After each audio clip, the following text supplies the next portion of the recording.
మీ దగ్గరికి ఇప్పుడు నేను ఆత్రేయపురం పూతరేకులు తీసుకొచ్చాను. ఆత్రేయపురం పూతరేకులు ఎలా ఉంటాయో తెలుసా మీకు? మీరు ఎప్పుడు తిని ఉండరు, కానీ ఇది గోదావరిలోనే దొరుకుతుంది అనమాట. లోపల జీడిపప్పు, బాదం పప్పు మొత్తం వేసి పూతరేకులు అనమాట. టేస్ట్ చూసేద్దామా? వావ్, బ్యూటిఫుల్, బా, ఫ్యాబులస్ టేస్ట్.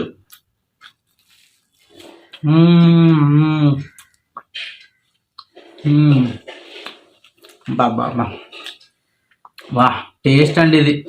మీరు కూడా తినండి ఆత్రేయపురం పూతరేకులు. అక్కడండి మన రాజమండ్రిలో కూడా అమ్ముతారు.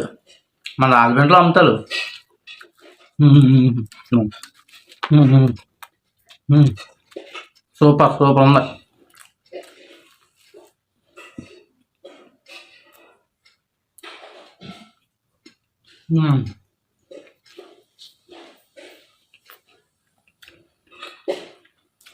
పలుకు పలుకులో కేసలు ఉంటారు కదా, ప్రతి మొక్కలో జీడిపప్పు, బాదం పప్పు, బాబా సూపర్ టేస్ట్ అబ్బా.